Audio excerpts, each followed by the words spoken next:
This is Pet Life Radio. Let's talk pets.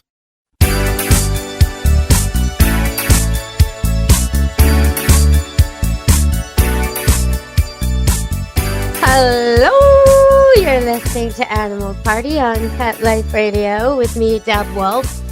And, well, there's been a lot in the news, so I guess I should start with that. First, there was something kind of confusing that came up here in Vancouver in the local news, and we still haven't got to the bottom of it.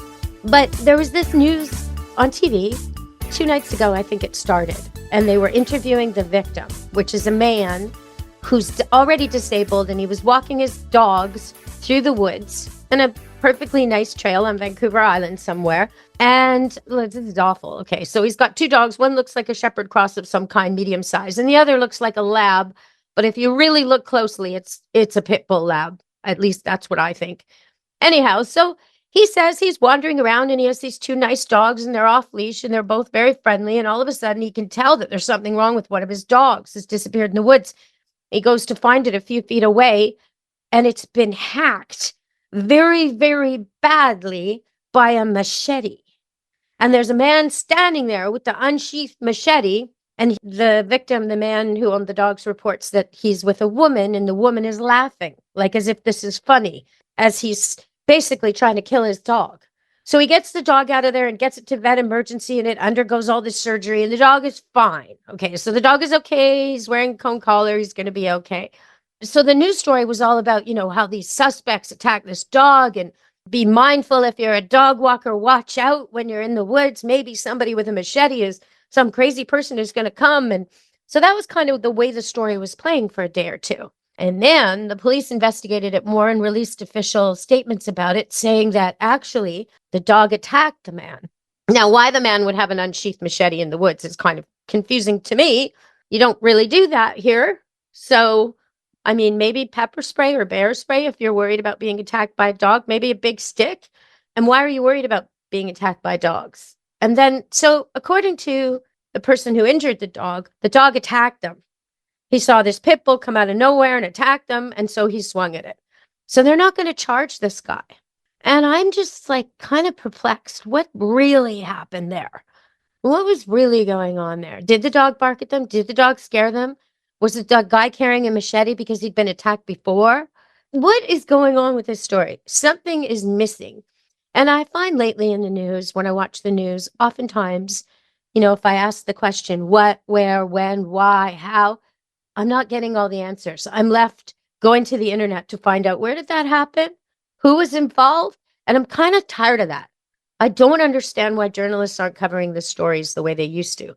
They used to have like an editor. I remember because I worked at the province newspaper for years, and they used to have this kind of overseer that saw everything, and he would flag your stories and say, look, it's missing this, it's missing that, fill it out more, condense it, and then you'd go back and rewrite it and fix it. And the province newspaper at the time had a circulation of 250,000 plus and was a daily paper in Vancouver, British Columbia, Canada. And that's what they did. They were meticulous. But now I watch the news and it doesn't matter if it's CNN or CBC or NBC or it doesn't matter. MSNBC, it doesn't matter what I'm watching. It's missing crucial facts. Now, this story, it's hard to tell what the facts are. If you've got a dog that's reactive, or worse, they might run, the dog might chase them, they might scream and yell to try and be aggressive like you would with a bear. But that's not really the way to be around a dog who's trying to protect his owner. You have to show him you're a friend. So if you're walking in the woods and a dog comes up to you, boo, boo, boo, as if to say, hey, watch out, my owner's here, I'm protecting my owner. Well, the response is, hi, doggy, or call out to the person, hello, I'm here. Then the owner answers you, hi, how's it going? Now the dog's completely diffused. There's a good way to react to this kind of situation. The dog's just doing his job, alerting the owner that there's some people in the woods that the owner doesn't know are there, and possibly there's a threat there. If the people in the woods are already worried about a dog attacking them and they're already armed and they're just setting up for this, well, of course, the dog's going to feed on that. He's going to pick up that intention and that concern. And maybe the man who's about to attack the dog is sweating. Maybe he smells like fear. Maybe his heart is beating extra fast, which the dog can hear. There's a lot going on, right? If that dog had come across a couple of kids collecting flowers, he probably wouldn't have barked at all. So the dog is doing his job, but everybody's misunderstanding it.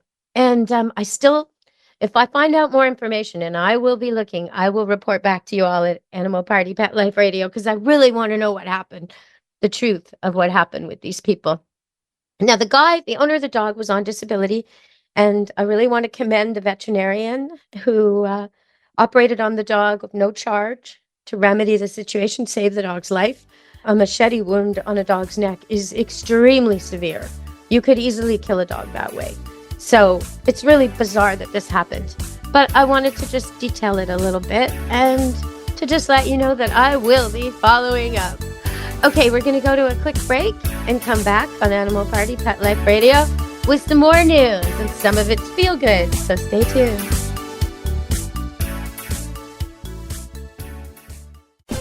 This is Deborah Wolf, host of Animal Party on Pet Life Radio. You know the expression, cats have 9 lives? Well, what if you can give them one more? The Give Them 10 movement is on a mission to help give cats an extra life. How? With spay and neuter. Spaying or neutering your cat helps them live a longer, healthier life. And it helps control free-roaming cat populations too. Learn more about the benefits of spay and neuter and meet Scooter, the neutered cat, at GiveThem10.org. That's GiveThem10.org. Let's Talk Pets on PetLifeRadio.com.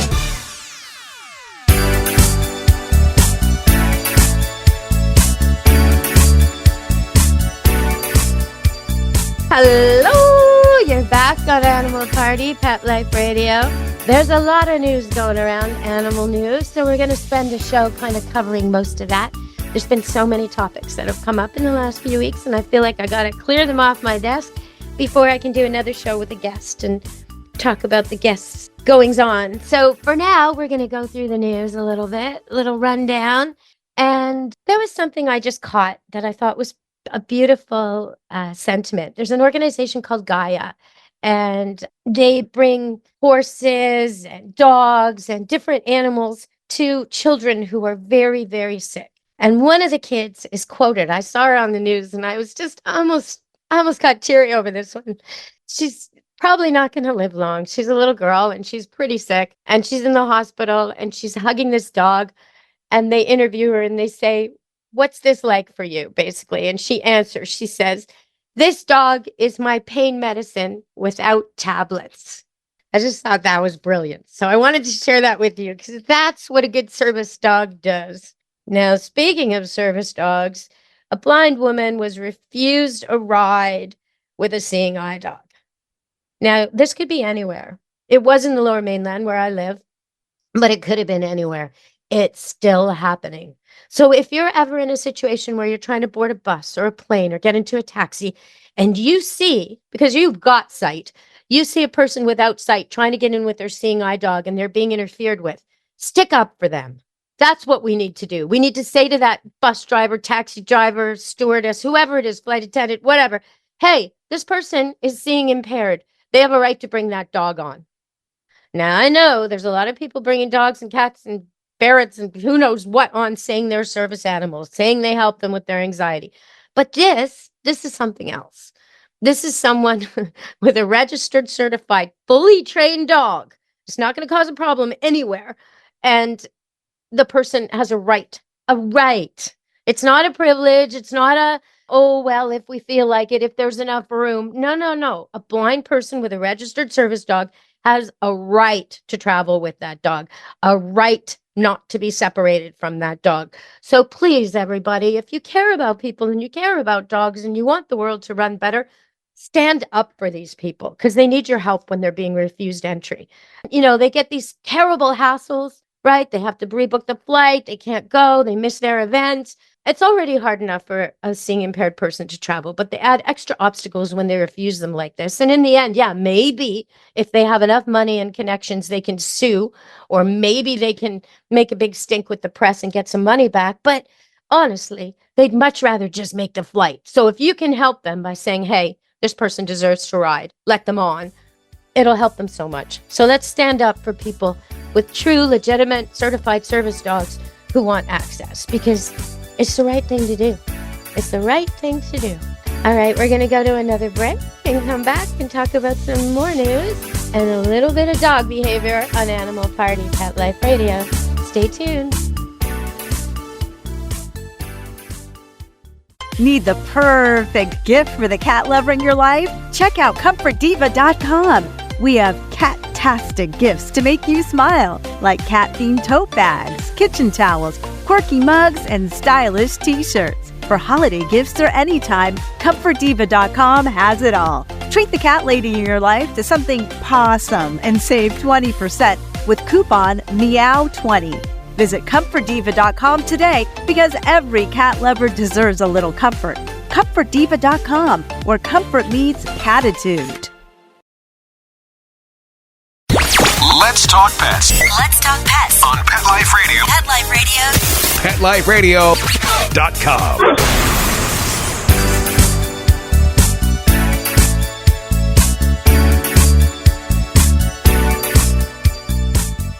Hello, we're on Animal Party Pet Life Radio. You are at the party.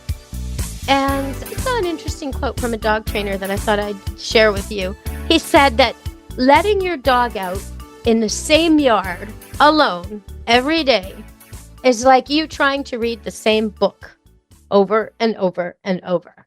And I thought that was really apt, because a lot of people think, 10 by 20 yard, or even a quarter acre, even 100 by 50, whatever, that a yard like that is going to, well, he has a yard. Why isn't he happy? Well, he's just going to sit there and wait for you to come out and play with him. Most dogs, if there's two dogs and they're playmates, that's great. They can chase each other, run, chase, test each other's reflexes, like keep away with a ball. They can do all kinds of things together. But if you got one dog sitting out there by itself in a yard he's already smelled with no new scents and no new experiences, he's been there, done that 100 times, he's just going to sit and wait for you. It's just a bathroom. It's like trying to be entertained in an outhouse. It's just not going to work. So give your dog some stimulation. Take him to the park. Take him to the dog park. Bring a friend over who has a dog to play with him. That's the kind of thing your dog needs. It's sometimes I run into customers who are here for training. They come to Camp Good Dog and they have a very athletic dog, maybe a Weimaraner, a Border Collie, a Pointer, like that, like the one that Cricket, the one that lost its life because of that silly politician. But maybe a dog that's meant for hunting or sport, and they don't understand why they can't exercise it enough. They tell me things like, "Oh, well, we walk it 3 times a day," and I look at the people, and their walk speed is a shuffle or a stroll.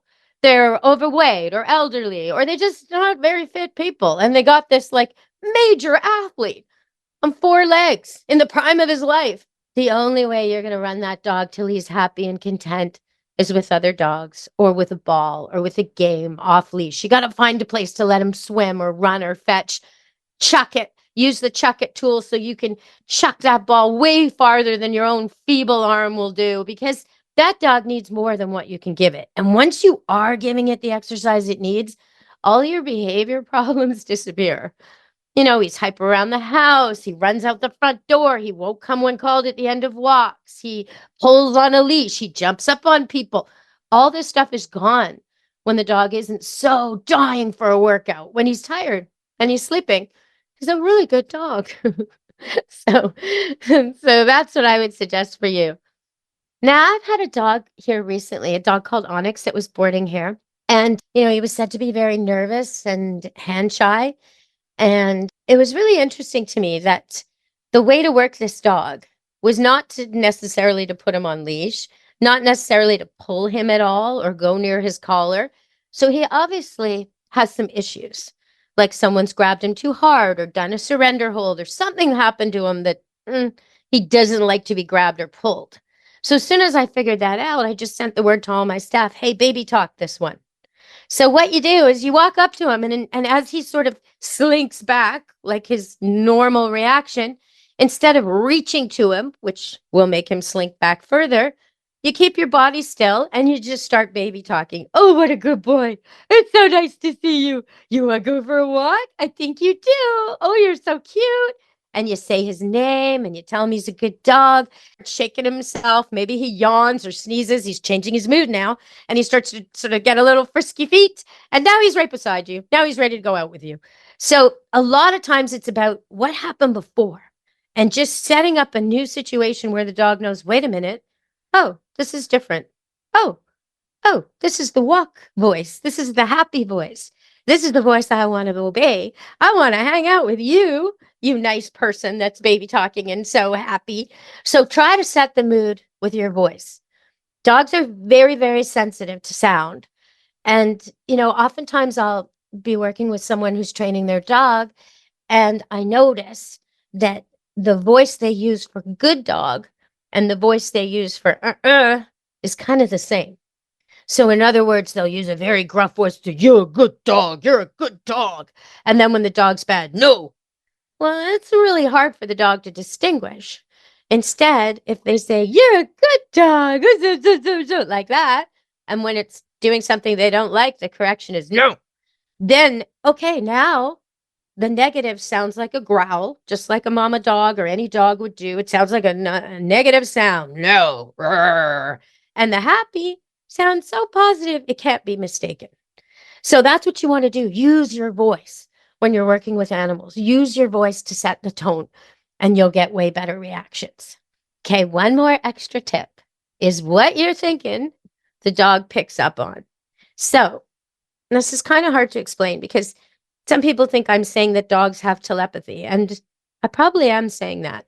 But whether it's true telepathy or just an extreme adeptness at reading human behavior, I can't be sure. Regardless, the effect is the same. When you think something, your dog picks it up. So if I think to myself, oh my God, I'm going to be late for my appointment. I'm so late. I wish this dog would friggin' come. I can't stand this. I'm one more minute and I'm going to stress out. Oh, no. Okay, all that, your dog's picking up and he's going, I don't want to go anywhere near her. I don't know if she's mad at me. I don't know what's going on, but this isn't good. I'll just look the other way and pretend I don't hear her calling me because we're at the dog park and I like it here. Now, if on the other hand, the owner knows they're getting stressed and all that, but they say to themselves, okay, take a few deep breaths, and we'll just, kind of focus on a positive thought. Picture your dog coming to you as you say the word come. Say it in a happy voice. Walk away so your dog sees that you're actually going to do something. Maybe pick up a ball and play with it yourself. Do something that shows the dog you're happy, you're in a good mood, and when he joins you, it'll be a happy thing. If you do that, your dog's so much more likely to come than if you're standing there venting and fuming and thinking all these negative thoughts. Your body posture will change, your attitude will change. Everything you send out, the whole vibe changes, and your dog says, wait a minute, that's my favorite person doing something fun. I'll go check it out, and boom. Now, if you're listening to this and you say, that would never work with my dog. When I go to the dog park, all he cares about is the ball. He'll follow anyone with the ball. Okay, if that's your situation, you need more training. Take your dog to that same park with a big long rope and teach him to come right then and there. Teach him that you are the most fun thing in that park. He can wander around and then you say come and reel him in like a fish and give him the ball and play with him a little bit and cuddle him, wrestle him, do whatever he likes so that he wants to come again. Then ignore him. For 5 minutes, let him wander around, sniff things, call him again. Make it so happy that he just can't wait for you to call him. Do this a lot. And when you do, eventually decide to do off-leash walks. Start your off-leash walk with a long leash. So you're showing him on this day, in this park, if you come, I'll be happy and we'll celebrate. And if you come, the walk won't be over. You'll get to go again. Because a lot of our dogs think come when called means the walk's over. So you have to call them throughout the walk. So it's happening. Give them a little treat, send them again. Give them a ball, send them off again. Over and over. So when you do call him at the end of the walk, he doesn't know it's the end of the walk. That's the way to go if you've got a dog who holds out on you. So, oh my goodness, I have so much more to cover. It's a good thing I'm on every week because I'll be back next week to give you more. I did want to tell you a little bit about some sentimental adoptions that I've had. But before I do that, I'm going to tell you about Magic. Yeah, no, I did tell you about Magic. Magic is the dog that got hurt And he's doing well, the dog who got hurt by the machete. So I got a little bit confused there, but Magic is doing very, very well. There's an animal group, a rescue group that I just wanted to talk a little bit about before we end the show. And that is a Norwegian animal rescue group. And they're saving the animals left in Ukraine. They're leaving no pet behind. And I'm looking at a picture of a woman evacuating with her cat from Ukraine. And so many of the pets there were in trouble and left and in, a destitute situation with bombs going off. And so it's really wonderful that there are organizations out there doing this work and saving the animals of Ukraine. Because anytime there's a war zone, the animals are affected, and it's certainly not their fault. So I think we've run out of time today. Sorry to say, because I have so much more to talk about. Well, I'm just going to leave you with a cat tip then. Oh, no, I want to talk to you about cones, because in a previous show, I was talking about cone collars. This is important. And I was saying that I love the soft cone collar, which is true. I buy them on Amazon, and they have Velcro on them, and I get one that's larger than the dog's head, always a size larger, because otherwise they can kind of scrunch it up and get at their stitches. And that was working really well. But I do want to tell you that it stopped working. So you have to be monitoring. If you've got a dog that's had stitches or a wound and it's supposed to wear a cone collar, and you feel so bad that you take the cone collar off and you think, okay, I'm just going to give him a little break. Tie that dog to you. Put him on a leash and put the leash around your waist, because it's very easy to forget for a second.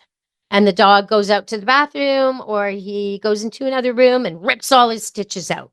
Or in the case of a female who's just been spayed, rips her stitches out and her organs are lying on the floor. Bad, bad, bad, nasty. And if you have to have a surgery redone, it's extremely expensive, but also very difficult for the veterinarian, because the dog will mess it all up.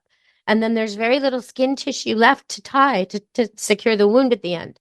So you really, really want to avoid this. So here I am, 1 week after spaying 2 dogs, and the soft cone collars are working great, and everybody seems comfortable and happy. And I noticed somebody's licking her stitches. Somehow she's managed to yoga position her head and scrunch the soft cone so she can just get at them. A good thing we noticed. Okay, so right away, boom, that soft cone collar comes off, and the nasty hard plastic one goes on. And okay, now it's 100%. Tie it up securely so they can't get it off. Secure the plastic cone to the collar. Tie the collar tighter than it normally is, so there's no way the dog can get this off.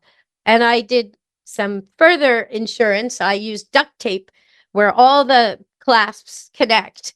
I duct taped it, because sometimes a dog can use its foot and undo the cone and then have access to its stitches. So I didn't want any of that. So now my 2 girl dogs, Polka Dot and Dorita, who are finished their breeding career, one's a poodle, one's a doodle, they got spayed. And for a week, they were absolutely fine with the soft collar, didn't fuss, didn't do anything.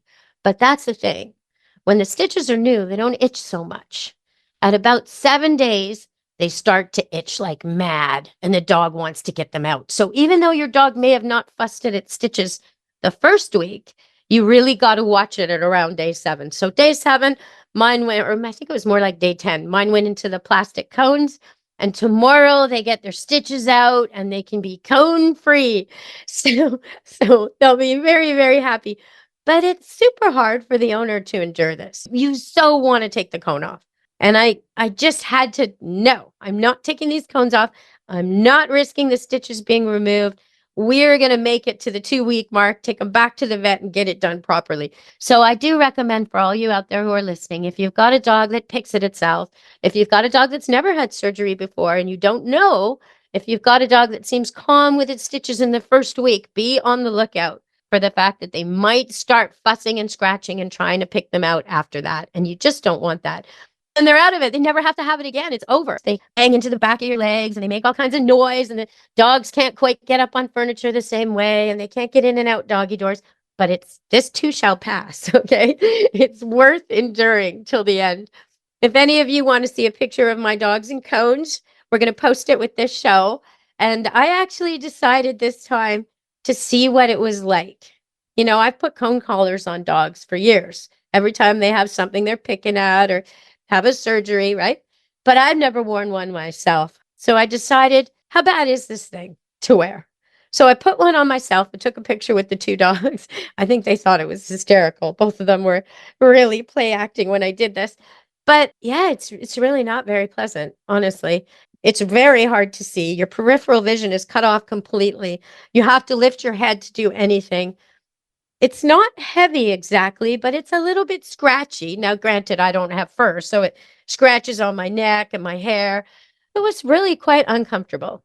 So I'm kind of amazed at how well my dogs do with the cone collars, how happy they are. Their tails are wagging, they're running around. Like, I don't think a human wearing one of those for 2 weeks would be nearly as happy or as able to get around. If you want to see a human in a cone collar, me, with a couple of dogs, check it out. It's on our page. It'll be posted with the show.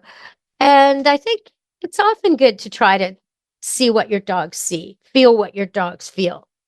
In particular, right now, I know it's 98 degrees in Florida. Mexico's hotter. So where I live, it's raining and cold, and this isn't really a worry right now. But if you're in a very, very hot place and you want to walk your dog, touch the pavement. If it burns your hand, you got to do something about that. You got to walk him somewhere else or give him boots or something, because you don't want his foot pads, his sensitive leather foot pads, to get burned. I've seen dogs where they burn them right off.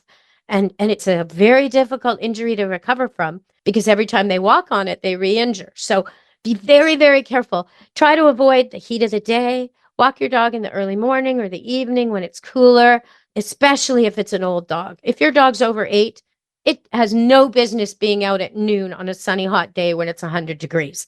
That's a recipe for stroke. So keep in mind, and I hear this all the time. I had a Dalmatian customer years ago who would argue with me, oh, no, she's fine. She loves her noonday runs.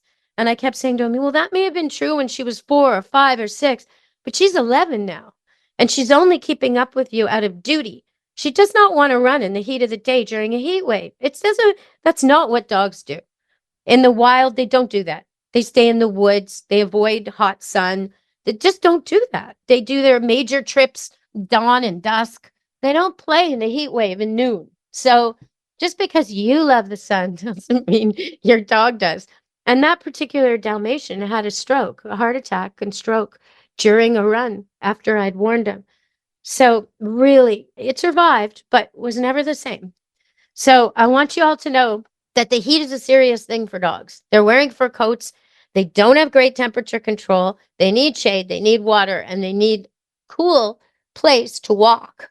So some of that grass in Florida, that artificially watered grass, because it's so hot there, it can be so sharp. It can be like blades. Run your hand along it. If it cuts your hand, don't walk your dog on that grass. Really, really think about where you're taking your dog and the time of day when you're in a heat wave. They should always have water, always have access to shade. And if you do think your dog's gotten dehydrated or overheated, wet him down with cool water, not cold water, and keep him in the shade and give him lots to drink. Sometimes Gatorade can help a lot. If a dog, you put a little bit of Gatorade in their water and give them a choice. So they have fresh, plain water as well as the Gatorade flavored water. Sometimes that can help a lot to just revive a dog quickly. But if you're really worried about it, go to the vet, because it can be very, very serious. And I don't want dogs dropping from the heat. Okay, everybody, that was your word to the wise from Animal Party Pet Life Radio. From me and the station, be good, dear animals. Let's Talk Pets, every week on demand, only on PetLifeRadio.com.